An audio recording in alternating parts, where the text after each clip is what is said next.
সবাই বলে ইব্রাহিম তুমি কি জানো না এগুলো কথা বলে না। সৈয়দনা ইব্রাহিম বলে যে এটা কথা কয় না, ওইটার পূজা করস কেন? নিতেন বিশ্বনবী পাটির মধ্যে সিজদা করতেন, আবার বিশ্বনবী সিজদা করে যখন দাঁড়িয়ে যেতেন মা আয়েশা আবার আগের মতো পা বিছিয়ে দিতেন। আল্লাহু আকবার।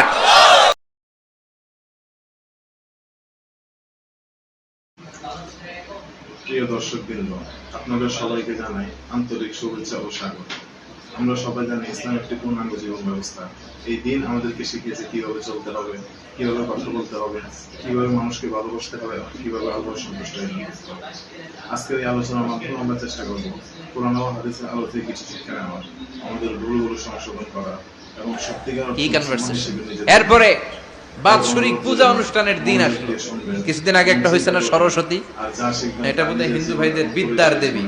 এরা এক একজনের কাছে এক একটা জিনিস নিয়ে যাওয়া লাগে। আমরা সব জিনিস চাই একজনের কাছে, তিনি কে? এটা কঠিন না সহজ?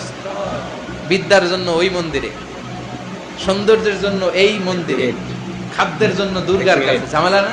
আমরা সব কিছুর জন্য একজনের কাছে যাই, তিনি কে? বাৎসরিক পূজা অনুষ্ঠানে সবাই ইব্রাহিমরে ধরছে, ইব্রাহিম চল আমরা পূজা দিতে যাব। সাইয়েদনা ইব্রাহিম ফানাযারা নাযরাতান ফিন নুজুম, তাকালেন আকাশের, বললেন ইন্নী সাকিম, আমি যেতে পারবো না, অসুস্থ। আমি কি আসলে সুস্থ ছিলেন? অসুস্থ বললেন কেন? কারণ অসুস্থতা দুই ধরনের, চিল্লায় বলেন। একটা শারীরিক আর একটা। সাইয়েদনা ইব্রাহিম মানসিকভাবে প্রচন্ড বিপর্যস্ত ছিলেন, অসুস্থ ছিলেন। এর কারণ গোটা উম্মাত মূর্তির পূজা করে, এই দৃশ্য দেখে কোনো নবী মানসিকভাবে সুস্থ থাকতে পারে? উনি বললেন আমি অসুস্থ, তোমরা যাও। সবাই বলল ঠিক আছে আমরা যাই। ইব্রাহিম তুই আমাদের ঘরের মূর্তিগুলারে পাহারা দে। মূর্তি পাহারাদার একজন ভালো লোক পাওয়া গেছে, মূর্তি পাহারা দেওয়ার জন্য ভালো একজন পাহারাদার পাওয়া গেছে। নাম কথা কন, কথা বুঝতে কষ্ট হচ্ছে মনে হয়। মূর্তি পাহারা দেওয়ার জন্য কারে পাওয়া গেছে? সাইয়েদনা ইব্রাহিম কয় ঠিক আছে আজকে পাহারা দিমু, জন্মের পাহারা, যা তোরা দিতাছি, পাহারা দিতেছি যা। এইবার সাইয়েদনা ইব্রাহিম মূর্তির ঘরে ঢুকলেন। দেখেন কি সুন্দর কথোপকথন আল্লাহ তুলে ধরলেন। আল্লাহু আকবার। মূর্তির ঘরে, দেবীর ঘরে ঢুকে উনি ঘুরে ঘুরে তাকায়, দেখে একটা এমনি হাত আর একটা ব্যাগ, 14-15টা হাত নিয়ে তাকায় আছে। উনি সবগুলার সামনে এভাবে তাকায় আছে, দেখে এক একটা এক এক চেহারা, একটা হাতির গণেশ স্টাইলের, আর একটা এরকম, আর একটা নারীর, আর একটা বাঘের, আর একটা তলোয়ার নিয়ে আইতাছি কোপায় ফেলাম আছে না নাই? সবগুলোর সামনে যায়, যে দেখে আর অবাক হয় কত ধরনের খোদার কাছে এরা কত কিছু চায়। আর যে দেখে প্রত্যেকটার সামনে ডেজার্টস আইটেম, মিষ্টান্ন, এক একটার সামনে রসমলাই, এক একটার সামনে কালো জাম, লাল জাম, রসগোল্লা, চামচাম, দুধ মালাই, মালাই চপ আছে না নাই? যে পানি চলে আসছে নাকি? তো সাইয়েদনা ইব্রাহিম অবাক, কি রে এত মূর্তি, এত ডিজাইন, এত ভাবে এরা অঙ্গভঙ্গি করে আছে, এত খাবার দেয়া, খায় না কেন? সাইয়েদনা ইব্রাহিম ভাবলেন মনে হয় নাগাল পাই না, আমি একটু তুল্লা ধরি। উনি রসমলাইয়ের বাটিটা নিয়ে যেটা হা করে আছে ওইটার সামনে যায়, কয় খা। কি কয়? বানাই কইতেছি মনে। ফারাগা ইলা আলিহাতিম, মূর্তিগুলোর কাছে গেলেন। ফাকালা আলা তাকুলুন, খাবি না? খাবি না ডারে আমি কিছু খা, কোরআন থেকে বলছে, ঠিক কি না?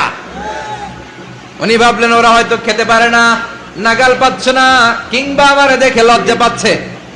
নিজ থেকে রসমলাইয়ের বাটি তুলে ধরলেন, উনি বললেন খা, আর ওগুলা কয় হা হা করে রয়েছে, নরেও না সরেও। উনি মুখের সামনে তুলে ধরে বললেন আলা তাকুলুন, খা। সবগুলার সামনে গেলেন, খা খা। কেউ খায় না, ওগুলো হা করে আছে। সাইয়েদনা ইব্রাহিম বললেন খা, কেউ কথা কয় না। উনি বললেন খাবি না কেন? তাইলে কথা ক। এই যে কষ্ট করে উড়াইলি, মুখের সামনে দিলাম, খাবি না কেন? কথা বল। আল্লাহ তাকুলুন, খাবি না কেন? কথা বল। মালাকুম লা তাতাকাল্লামুন, খাবি না কেন? মালাকুম লা তানতিকুন, হয় খা নয় কথা ক। বলতেই লাগলেন খা খা। প্রত্যেকটা মূর্তির সামনে গেলেন, খা। ওগুলা করে আছে হা, কোনো কথা কয় না। কয় কেন খাবি না? তাহলে কথা ক। খায়ও না, কথাও কয় না। আপনার ছেলে বায়না ধরছে, আব্বা চানাচুর খাও। কি খাও? চানাচুর কিনে দিলেন, এই নে চানাচুর। এখন চানাচুর খায় না। কিরে বাপ খাবি না কেন? কথাও কয় না, খায়ও না, কথাও কয় না। এখন বাকি আছে কোনটা? কথা কর। ফারাগা আলাইহিম দারবাম বিল ইয়ামিন, ডান হাতে কোপানো শুরু করলেন। ইচ্ছা মতো ঘুষি কিল মারতে মারতে মূর্তিগুলার সাইজ। ফারাগা আলাইহিম দারবাম বিল ইয়ামিন, এক একটা নবীর হাতে জান্নাতি শক্তি দিয়েছে কে?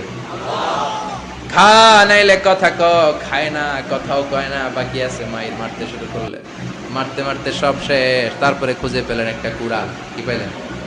কুড়াল দিয়ে মারতে আরো সুবিধা, খালি এটারে এভাবে মারে ওইভাবে মারে, মারতে মারতে যতগুলো মূর্তি ছিল সবগুলো মেরে বড় মূর্তিটার গায়ে মারতে যাবে, in the meantime stop, না এটারে মারো না। ফাজআলাহুম জুদাদান, সবগুলোরে টুকরা টুকরা, ইল্লা কাবীর আল্লাহুম, বড়টা ছাড়া ওইটারে রেখে দিলেন। আর বুদ্ধি করে কুড়ালটারে বড়টার কাঁধে ঝুলাইয়া দিলে, বড় মূর্তিটার কাঁধের মধ্যে ঝুলাইয়া দিলেন। ঘটনাটা সুন্দর হয়েছে না? কেমন যেন মনে হয় এটা কোপাইয়া দাঁড়া রয়েছে বাপের বেটার মতো। বড় পূজার শেষ, পূজার দিনক্ষণ শেষ। বিকেল বেলা পূজা মণ্ডপ থেকে সব এসে দেখে সর্বনাশ। পাহারাদার ইব্রাহিম কই, আনতা ফাআলতা হাযা বিআলিহাতিনা ইয়া ইব্রাহিম। ইব্রাহিম, সর্বনাশ কে কইছে? তুই কইছত নি? আইনো বড়টাই কইছে, ওইটারে জিজ্ঞেস করো। বাল ফাআলাহু কাবীরুহুম হাযা ফাসআলুহুম ইন কানু ইয়ানতিকুন। কোরআন থেকে বলছি, আমি করি নাই। ওই দেখ কুড়ালটা কার কান্দে? বড়টার কান্দে, ওইটারে জিগা। সবাইকে খাইছে। সবাই বলে, ইব্রাহিম তুমি কি জানো না এগুলো কথা বলে না? সাইয়েদনা ইব্রাহিম বলে যে এটা কথা কয় না, ওইটার পূজা করস কেন? যেটা কথা বলে না, যেটা নিজেরাই নিজেদেরকে মায়ের থেকে বাঁচাতে পারে না, নিজেরাই নিজেদেরকে রক্ষা করতে পারে না, তোরে কিভাবে রক্ষা করবে? এগুলোর পূজা কেন করিস? ফাবুহিতাল্লাযী কাফার, কারো কোনো জবাব নাই, লা জবাব। সবাইকে, ইব্রাহিম তুই বড্ড বেড়ে গিয়েছিস, তোরে নমরুদের কাছে নেওয়া হবে, রশি দিয়ে পেঁচিয়ে নমরুদের কাছে নেওয়া হলো। নমরুদের নাম শুনছেন? শোনেন নাই বোধহয়, শোনেন নাই? পৃথিবীতে 4 জন বাদশা ছিল, যারা গোটা বিশ্বের বাদশা। গোটা বিশ্বের 2 জন কাফের, 2 জন মুমিন। মুসলমানের একজন হচ্ছে যুলকারনাইন, আরেকজন হচ্ছে সাইয়েদনা সুলাইমান। কাফেরের একজন হচ্ছে বাখতানাসার, আরেকজন হচ্ছে নমরুদ।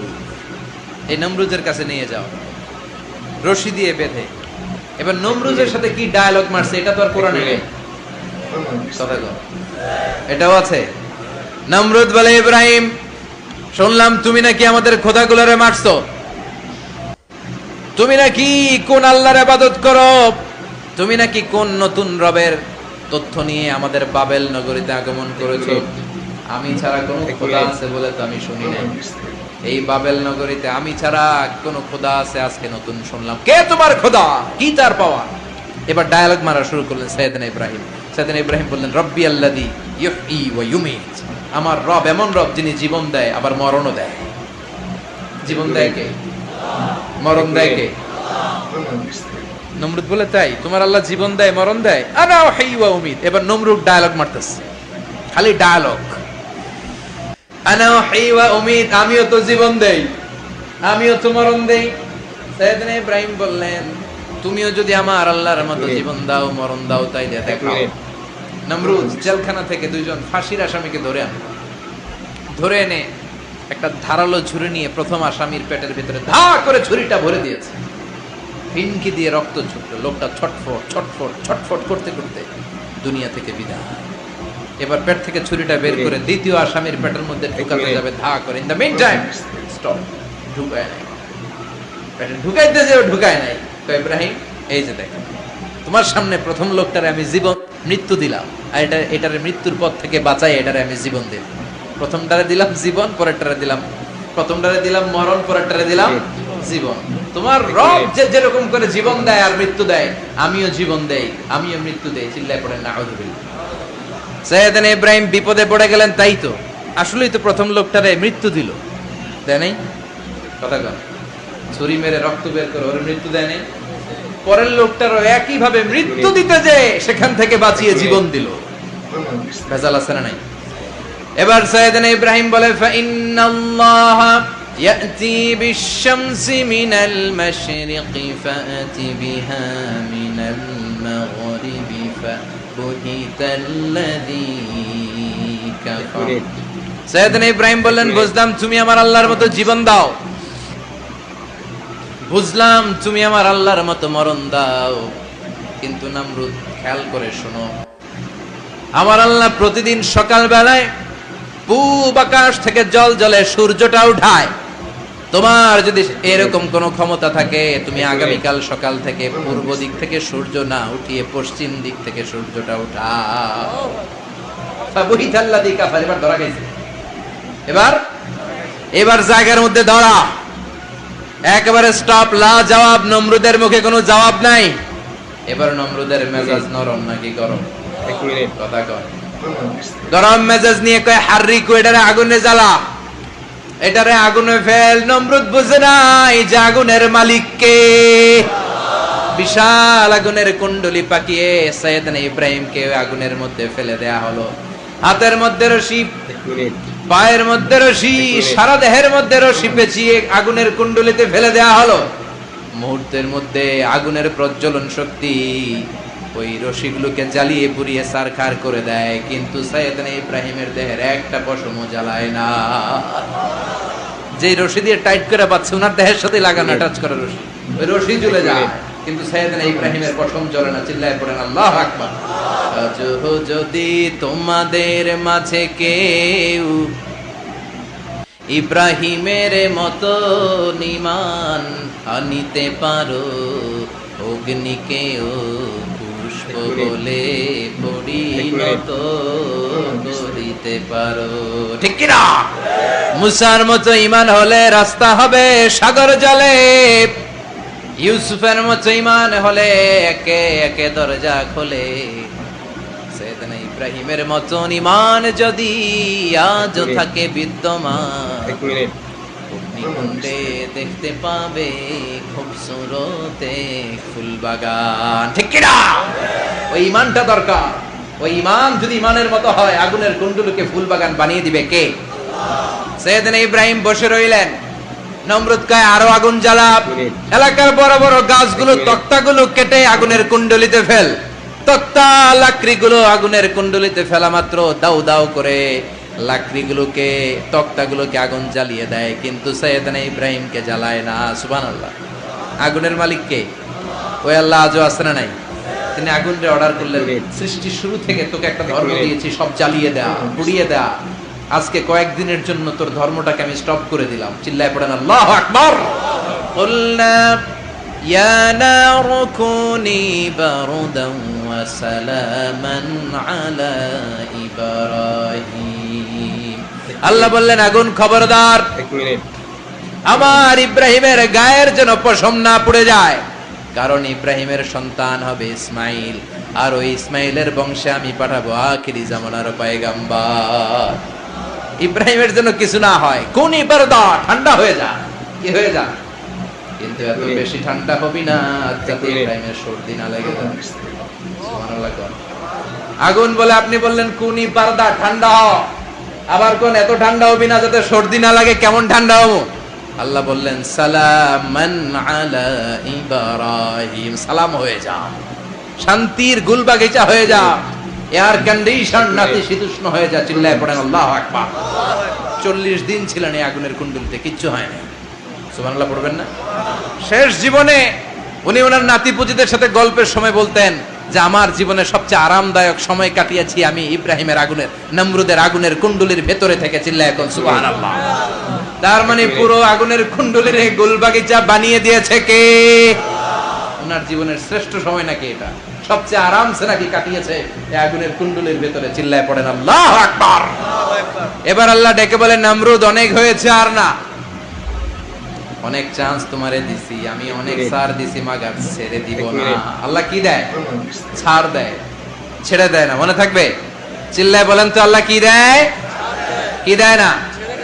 নমরুদরে এতক্ষণ ধরে কি দিছে, কিন্তু কি আল্লাহ ছেড়ে দিবে? কথা বলেন। আল্লাহ বলে তোরে মারতে আমার কামান লাগবে না, গোলা লাগবে না, ফেরেশতা লাগবে না, তলোয়ার লাগবে না, নমরুদ তোরে মারবো আমি ল্যাংড়া মশা দিয়া। ফাআরসালাল্লাহু তাআলা বাউদা, আল বাউদাতু জুনদুম মিন জুনুদিল্লাহ। এই মশাগুলো আল্লাহর সৈনিক। কথা কন। এই মাছিগুলো আল্লাহর সৈনিক, এই সাপ আর ব্যাঙগুলো আল্লাহর সৈনিক, এই বাতাস আল্লাহর সৈনিক। এই মাটি আল্লাহর সৈনিক, মাটি যদি কাঁপাকাঁপি শুরু করে বসে থাকা যাবে? কথা কম। ভূমিকম্প হইলে সব দৌড়াদৌড়ি আছে না নাই? আগুন লাগলে দুর্ঘটনা আছে না নাই? বাতাস যদি 70 থেকে 80 কিলোমিটার বেগে ছুটে আসে দুর্ঘটনা আছে না নাই? ফারসালাল্লাহু বাউদা, আল্লাহ একটা ল্যাংড়া মশা পাঠালেন। এই ল্যাংড়া মশা নাকের ভেতর দিয়ে ঢুকে মস্তিষ্কের মাঝখানে যে কামড়াতে শুরু করেছে। মশার কামড় খাইছেন না আপনারা? শীতকালে যখন আমরা কম্বল মোড়া দিয়ে ঘুমাই, কানের সামনে যখন পন পন শুরু করে কেমন লাগে? কি বিরক্তি লাগে না? আবার ছেড়ে টেরে আবার শুই, আবার পন পন। সেই পন পনের আওয়াজই আমাকে সহ্য হয় না। ওই মশা নাকি দিয়ে ঢুকে এদিকে কামড়া, ওই বেড়ার কেমন লাগে? কথা কন। নাকের ভিতর দিয়ে মশা ঢুকে ভিতরে ফুট ফুট ফুট ফুট করে কামড় মারে। এই কামড় খাইয়া নমরুদ এবার নাচানাচি শুরু করছে। I M A disco dancer. Or dance দেখে সবাই হাসে, একেবারে I M A disco dancer. Or dance দেখে সবাই অবাক। ঘটনা কি? খোদাই লাফাইকে এতদিন ধরে সবাই নমরুদরে পূজা করতো আর বলতো নমরুদ সবচেয়ে বড় খোদা, নমরুদ সবচেয়ে। এখন খোদা কি করে? ড্যান্স দেয়। চিল্লা এখন কি দেয়? এবার নমরুদ বাঁচার জন্য মাথার মধ্যে আঘাত করে, কিন্তু মশা বের হয় না। চিল্লায় আওয়াজ করে উত্তরে বলেন, মশা ঢুকছে কার অর্ডারে? এই মশা বেরোবেও কার অর্ডারে? মাথার মধ্যে আঘাত করে ঘুষি মারে, কিল মারে, কিন্তু মশা বের হয় না। এবার আশেপাশের যারা আছে খাদেম খুদ্দাম কয়, তোরাও ঘুষি মার। খাদেম খুদ্দাম মনে মনে কয়, আজীবন অনেক মারছস, আজকে আমরা মারুম। সুযোগ পায়া কিলের উপর কিল আর ঘুষি। আজীবন অনেক কাজ করাইছিস আমাদেরকে দিয়ে, অনেক জুলুম করেছিস, আজকে সুযোগ পেয়েছে মতো মাইরা লই। খাদেম খুদ্দাম ওরাও কিল ঘুষি। ঘুষাইতে ঘুষাইতে চেহারার মানচিত্র পাল্টাই দিছে, মাকার মশা বের হয় না। এই মশা ঢুকছে কারা দেশে? কথা কন। এই মশাটা যদি বেরোতে হয় অর্ডার লাগবে একজনের। চিৎকার করে বলেন, চিনি কে? নিজেও মারে, বেরোয় না। খাদেম খুদ্দামরা মাথার মধ্যে কিল ঘুষি মারে, বেরোয় না। নমরুদ কয়, এবার আমারে জুতা মার। কি মার? আমরা পরি প্লাস্টিকের জুতা, বাটার জুতা, অ্যাপেক্সের জুতা, আগে পড়তো খরমের জুতা। খরমের জুতা বানাই কি দিয়া? কথা কর। এবার কাঠের জুতা দিয়ে খাদেম খুদ্দামরা মাথার মধ্যে বাড়ি। পিটাইতে পিটাইতে মাথাটাকে ফাটিয়ে রক্তাক্ত করে জামিনের মধ্যে নমরুদরে শুইয়ে দিয়েছে। আর আল্লাহর সৈনিক সেই বাউদা মশা নাকের ভেতর থেকে শূন্যে উড়াল মেরেছে। চিল্লায় পড়েন আল্লাহু আকবার। তার মানে এত শক্তিশালী হয়েও, গোটা বিশ্বের রাজা হয়েও নমরুদের ক্ষমতা নমরুদরে বাঁচাতে পারে নাই। চিল্লায় পড়েন ঠিক কিনা? এজন্য ক্ষমতা কাউরে বাঁচাতে পারে না, দাপট কাউরে বাঁচাতে পারে না, অহংকার কাউরে বাঁচাতে পারে না, সৈন্যবাহিনী কাউরে বাঁচাতে পারে না। বাঁচাতে পারে একজন। চিৎকার করে বলতে হবে, তিনি কে? পৃথিবীতে কেউ তো স্থায়ী হয় না, ওক না সে ফেরাউন কিবা নমরুদ। কেউ ভাবে চিরদিন রয় না, কেউ ভাবে চিরকাল রয় না। পৃথিবীতে কেউ স্থায়ী হয় না। নমজে পড়ো আজ দিলে মে তোমার চরণ তলে, হৃদয় যায় নামাজ। এ নামাজি আমার ঘরে, নামাজে পড়ো আজ দিলে মে তোমার চরণ তলে, হৃদয় যায় নামাজ। আল্লাহু আকবার পড়েন। তিনি দোয়া করলেন, আল্লাহ রাব্বি জাআলনি মুকিমাস সালাহ। আল্লাহ আপনি আমার নামাজ কায়েমকারী বানান। কি কায়েমকারী? তার মানে নামাজ পড়লে সবাই মিলে পড়তে হবে, ঠিক কি না? নামাজ কায়েমকারী বানান। আমার সন্তান ইসমাইলের নামাজ কায়েমকারী বানান। আমার দোয়াটা কবুল করেন। কবুল করে নিল কে? আবার বললেন, আল্লাহ মক্কার নিরাপদ বানান। কবুল করলো কে? আবার বললেন, ওয়াবা'আস ফীহিম রাসূলা। আল্লাহ এই শহরে একজন নবী পাঠান। কবুল করলো কে? যত দোয়া করছে সব কবুল করে নিল কে? এজন্য সাইয়েদনা ইব্রাহিমের জীবনী থেকে কি কি শিক্ষা গুনতে শুরু করেন। নাম্বার 1, আল জিহাদু দিদ্দা শিরক। ওনার জীবন থেকে প্রথম শিক্ষা হচ্ছে শিরকের বিরুদ্ধে জিহাদ।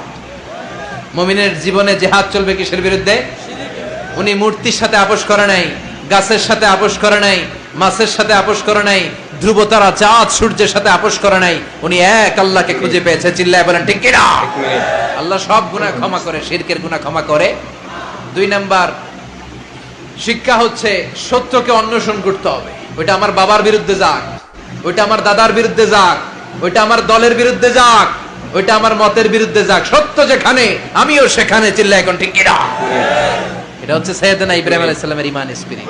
শিরকের বিরুদ্ধে মুমিন জিহাদ করবে, সত্য যেখানে আছে মুমিন তালাশ করে সেটাকে ছিনিয়ে আনবে। সাইয়েদনা ইব্রাহিমের জীবনী থেকে 3 নাম্বার শিক্ষা হচ্ছে ভিশনারি অ্যাটিটিউডের হতে হবে মুমিনের। আমরা খালি 10 বছরের হিসাব করি, 20 বছর, 50 বছর, ইহুদিরা হিসাব করে 200 বছর। কোনো কাজ করার আগে 200 বছর পরে কি হইতে পারে ওইটা হিসাব করে। সাইয়েদনা ইব্রাহিম এরকম ভিশনারি ছিলেন, এজন্য দোয়া করেছেন রব্বানা ওয়াবআস ফীহিম রাসূলা। আল্লাহ যদিও ধুধুপ্রান্ত জনমানব হীন একটা এলাকা, আপনি এলাকায় এমন একজন নবী পাঠায়েন যেই নবীর আঁচলের নিচে গোটা বিশ্বটা একত্রিত হয়ে যাবে। কবুল করলেন কে? কি ভিশন দেখছেন, কি ভিশনারি অ্যাটিটিউড। তিনি তখন থেকেই বিশ্বনবীকে দেখতে পেয়েছিলেন। এজন্য ভিশনারি অ্যাটিটিউডের হন, স্বপ্নবাজ হন। স্বপ্ন সেটা না যেটা মানুষ ঘুমিয়ে ঘুমিয়ে দেখে, স্বপ্ন সেটা যেটা অর্জনের আকাঙ্ক্ষা মানুষের ঘুমাতে দেয় না। এটা ছিলেন সাইয়েদনা ইব্রাহিম, ভিশনারি অ্যাটিটিউডের ছিলেন। 4 নাম্বার শিক্ষা, যোগ্য প্রজন্ম তৈরি করে যাওয়া। উনি কি প্রজন্ম তৈরি করছে দেখেন। প্রথম ছেলে ইসমাইল, দ্বিতীয় ছেলে ইসহাক। ইসহাকের চ্যানেলে বনি ইসরাইলের সব নবীরা আসলো, আর এই চ্যানেলে বিশ্ব নবী আসলো। তার মানে বাপকা বেটা সিপাহিকা ঘোড়া। প্রজন্ম তৈরির দরকার আছে না নাই? শিরকের বিরুদ্ধে লড়াইয়ের দরকার আছে না নাই? আর নবীদেরকে মডেল হিসেবে মানার দরকার আছে না নাই? আমাদের মডেল কি কবিরা না নবীরা? নায়করা না নবীরা? নেতা নেত্রীরা না নবীরা? আমরা যেন নবীদেরকে মডেল হিসেবে মেনে জান্নাতে উপযুক্ত হতে পারে। আল্লাহ তুমি তৌফিক দাও।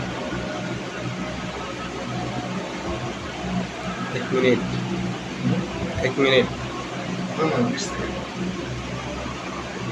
কি ঘর ছিল, টাকা নাই, পয়সা নাই, দামি বিছানা নাই, ফার্নিচার নাই, জুয়েলারি নাই, অর্নামেন্টস নাই, কিন্তু বিশ্বনবীর ঘরের মধ্যে সুখ আর শান্তি আছে না নাই? সুখ আর সুখ। ফজরের নামাজ পড়ে এসে নিজেই মা আয়েশার সাথে রান্না করতে বসে যেতেন, নিজের তলোয়ার বের করে পেঁয়াজ কাটা শুরু করতেন বিশ্বনবী। আল্লাহু আকবার।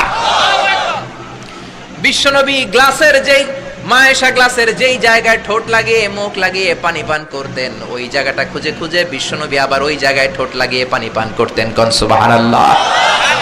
আবার গোশত খাওয়ার পর বিশ্বনবীর স্ত্রী মা আয়েশা হাড্ডি চুষতেন, চষে ফেলে দেওয়া হাড্ডিটা বিশ্বনবী আবার হাতে নিয়ে চষা শুরু করতেন। আল্লাহু আকবার। কি শান্তি, কি সুখ। মা আয়েশাকে বিয়ে করার আগে মা আয়েশার চেহারাটা বিশ্বনবীর কাছে জিবরাইল এনে বলল, ইয়া রাসূলুল্লাহ আখবিরনি, আমাকে বলেন মেয়েটাকে দেখতে কেমন লাগে। বিশ্বনবী বললেন, কার মেয়ে? আপনার বন্ধু আবু বকরের মেয়ে। কেন এনেছো? আল্লাহ ডাইরেক্ট প্রপোজাল দিয়েছে, ডাইরেক্ট প্রপোজ করেছে বিয়ের জন্য। বিশ্বনবী বললেন, তাই নাকি?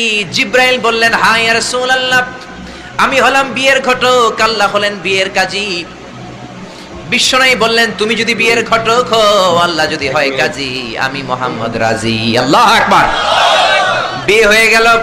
ঘরে দামি কিছু নাই, ফার্নিচার নাই, টাকা পয়সা নাই, কিন্তু বিশ্বনবীর ঘরের মধ্যে সুখ আছে না নাই? বিবিদেরকে এত ভালোবাসতেন, কোনোদিন মারামারি করেন নাই, যৌতুকের জন্য পিটান নাই, কোনোদিন গায়ে হাত তোলেন নাই। কোন ঠিক কিরা?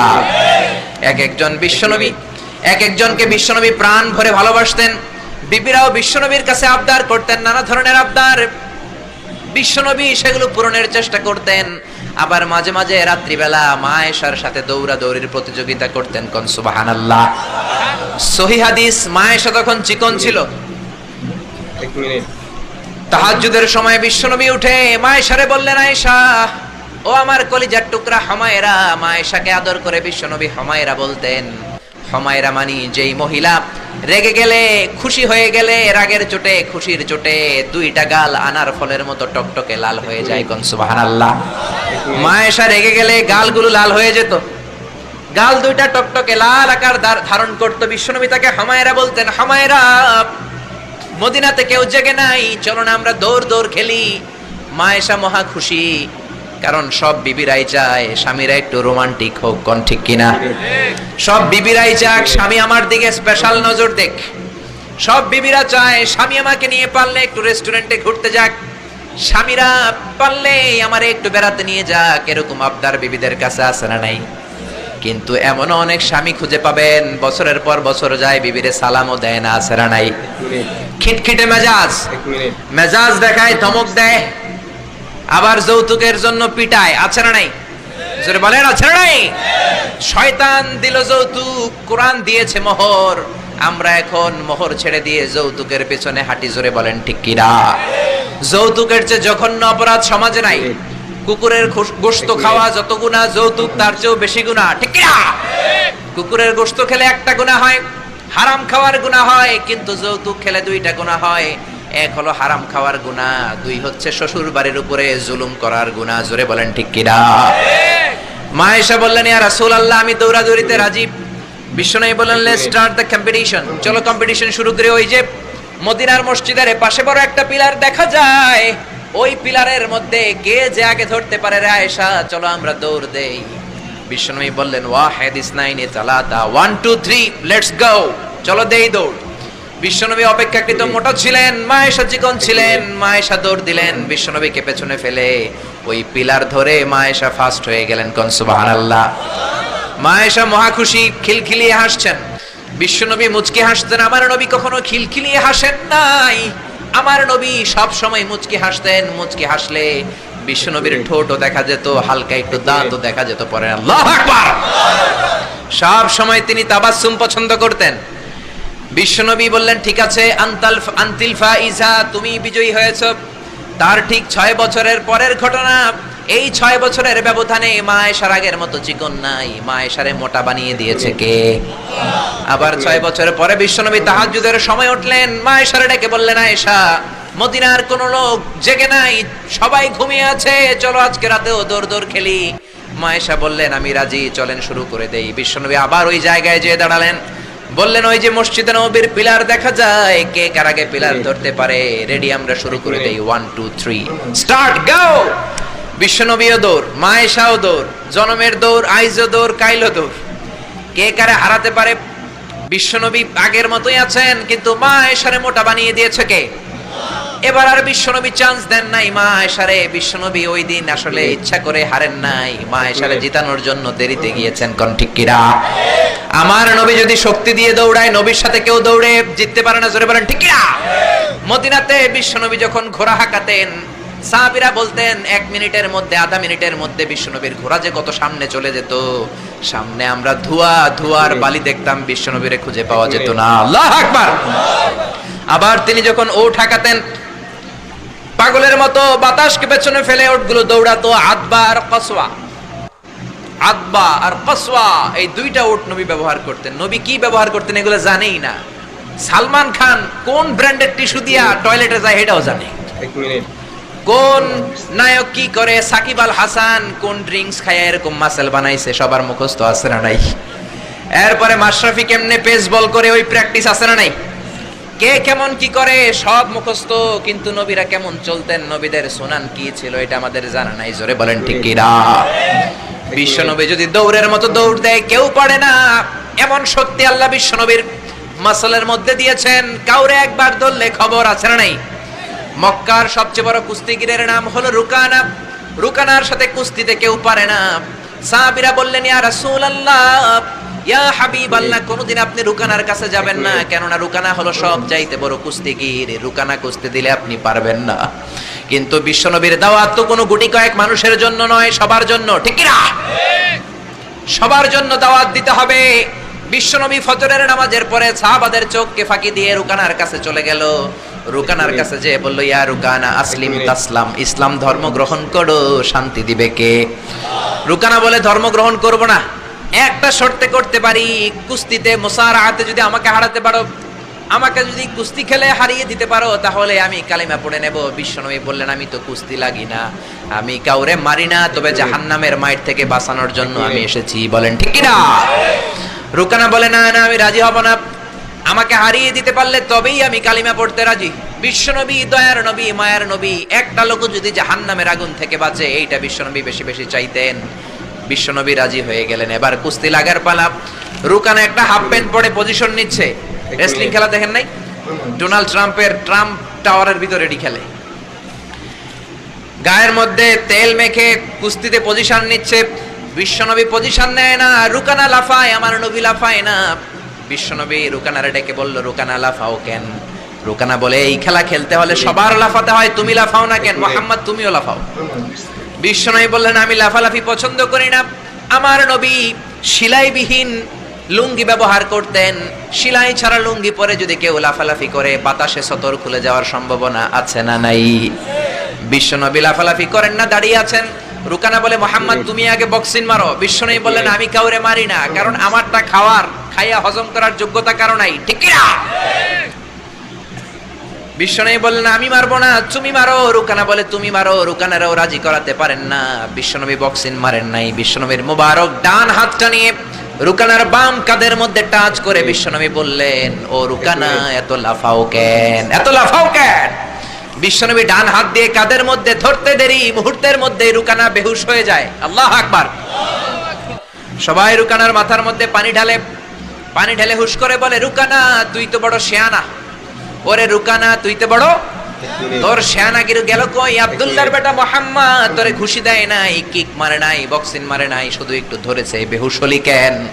রুকানা বলে, আরে তোরা তো জানিস না, তোরা কিছু দেখিস নাই, তোরা দেখেছিস মুহাম্মদ হাত দিয়ে আমার গায়ের মধ্যে ধরেছে। আসলে ওইটা হাত ছিল না, আমার মনে হয় গোটা উহুদ পাহাড়টা এসে আমার কাঁধের উপরে চেপে বসেছে। জোরে কোন সুবহানাল্লাহ। বিশ্বনবী রুকানাকে বললেন, রুকানা তুমি তো হেরে গেলে, এবার কালিমা পড়ো। কয়, না না আমি রেডি আছিলাম না, তুমি আগে ধরছো। মুনাফিকেরা মিথ্যা বলে, জোরে বলেন ঠিক কিনা?